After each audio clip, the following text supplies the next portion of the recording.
और वो तब इसलिए और अहम हो जाता है क्योंकि इसी मुद्दे को लेकर अब चुनाव आयोग बीजेपी पहुंचती नजर आ रही है। हालांकि काउंटर भी हर जो है स्तर पर करती भी नजर आई।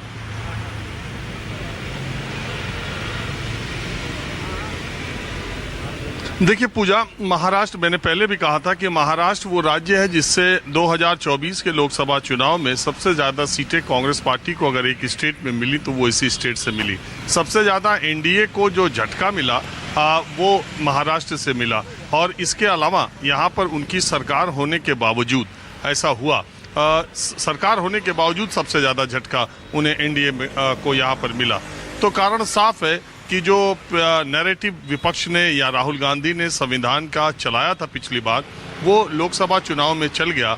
और जिस तरह से महाराष्ट्र में ओबीसी या एससी या एसटी इनकी जनसंख्या जिस तरह से 50% के आसपास आती है, तो निश्चित तौर पर ये एक बड़ा महत्वपूर्ण, 50 से ज़्यादा ही समझ लीजिए, तो ये बड़ा एक महत्वपूर्ण मुद्दा है। मराठा ऑलरेडी मराठा आरक्षण आंदोलन की वजह से और मनोज जरांगे पाटिल, हालांकि अभी तो वो पूरा खुल के बैटिंग नहीं कर रहे, लेकिन उम्मीद यही की जा रही है कि वो संदेश यही दे रहे जो संदेश उन्होंने लोकसभा चुनाव में दिया था।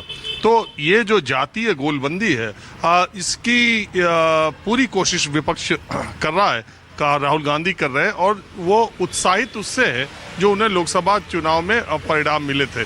और लगातार आप देख ही रही हैं कि प्रधानमंत्री महाराष्ट्र के दौरे पर हैं, लगातार गृह मंत्री महाराष्ट्र के दौरे पर हैं।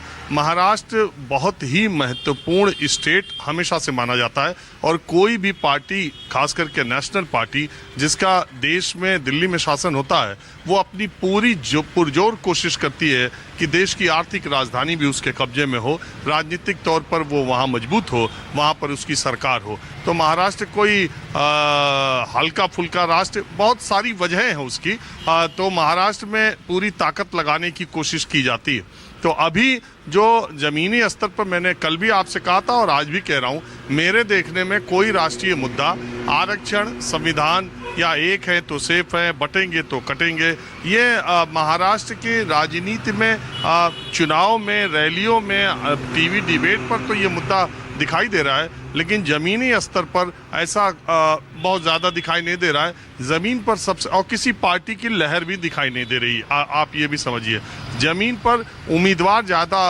रोल प्ले कर रहे हैं। और इस तरीके के, अब देखिए, मैं जिस ज़िले में जाता हूँ, कल मैं जालना में था, आज मैं अमरावती में हूँ। अमरावती शहर की सीट पर या इसके बगल में बडनेरा सीट है, उस सीट पर अगर आप देखें, हर जगह बागी दोनों तरफ से खड़े हैं। बडनेरा सीट में महायुति के उम्मीदवार रवि राणा हैं, और भारतीय जनता पार्टी के कॉरपोरेटर जो पिछले 5 वर्षों से कोशिश कर रहे थे टिकट के लिए, जब रवि राणा को महायुति ने अपना कैंडिडेट बना दिया, तो भाजपा के कॉरपोरेटर, हालांकि पार्टी ने उन्हें निकाल दिया, लेकिन तब भी वो चुनाव लड़ रहे हैं। इसी तरह से उद्धव ठाकरे की पार्टी से भी चुनाव लड़ रहे हैं। इसी तरह इस सीट पर भी दोनों तरफ के बागी चुनाव लड़ रहे हैं, और उन्हें समर्थन भी पीछे खाने, अंदर खाने से समर्थन भी उन्हें जिस पार्टी से वो हैं उस पार्टी से उन्हें मिल भी रहा है। तो बड़ी अजीबोगरीब बात है, बहुत सारी सीटों पर एकनाथ शिंदे की शिवसेना लड़ रही है, और वहाँ अजीत ठाकरे गुट का कोई बागी लड़ रहा है, और पूरी अजीत ठाकरे की पार्टी उस आदमी के पीछे लगी हुई है। तो महागठबंधन या महायुति का उम्मीदवार है, और तीनों पार्टियां उसके साथ लगी हैं, चाहे वो गठबंधन है या युति में है, ऐसी बिरले ही सीटें आपको महाराष्ट्र में देखने को मिलेंगी। और इसीलिए ये जो मुद्दे, ये जो नारे राष्ट्रीय स्तर पर या रैलियों में लग रहे हैं, मुझे उसका जमीन पर असर होते हुए दिख नहीं रहा।